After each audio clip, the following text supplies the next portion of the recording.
அவங்களை காப்பாற்ற வந்தது அங்க இருக்கக்கூடிய இஸ்லாமிய சகோதரர்கள். பெகல்காம்ல இந்த அட்டாக் நடந்த பிறகு பாத்தீங்கன்னா அது குறிப்பா பெகல்காம்ல இருந்து 3 கிலோமீட்டர் இது குதிரையில மட்டும்தான் போகணும் இந்த பகுதி. அந்த பகுதியில முதல் கட்ட சிகிச்சை உடனடியா வந்தது அங்க இருக்கக்கூடிய இஸ்லாமிய சொந்தங்கள் தான் வந்தாங்க. ஆனால் நாம் இதுல திரும்ப திரும்ப சொல்லுவது தீவிரவாதிகளுடைய மனநிலையை சொல்லும். நமக்குள்ள நாம் இஸ்லாம் இந்து எல்லாம் சமம் தான், ஒன்றுதான், நமக்குள்ள வேற்றுமை இல்லை என்றால் நினைத்தாலும் கூட எல்லா மக்களும் கூட அமைதியா இருக்கணும்.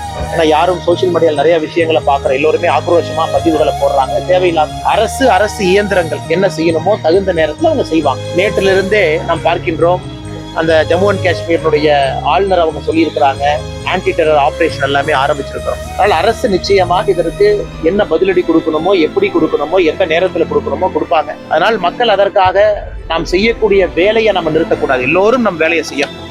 காஷ்மீர் போறவங்க போகணும். நாளைக்கு நான் காஷ்மீர் போறதா புக் பண்ணிருக்கிறேன், வர்ற ஜூலை மாசம் அமர்நாத் யாத்திரா நடக்குது, நான் போனவங்க நான் நினைக்கிறவங்க கண்டிப்பா போகணும். இந்த கோழைத்தனமான இந்த தாக்குதலுக்கெல்லாம் பயந்து நாம் நம்முடைய வேலையை நிறுத்தினாதான் அந்த தீவிரவாதிகளுக்கு நாம் கொடுக்கக்கூடிய பயமா இருக்கும். அது பண்ணக்கூடாது. எல்லோரும் நம் வேலையை செய்வோம். காஷ்மீருக்கு யார் போகணும்னு நினைக்கிறோமோ போகும். நிச்சயமாக அரசு இதற்கு என்ன தவறுக்கு பதிலடி கொடுக்கணுமோ அரசு நிச்சயமா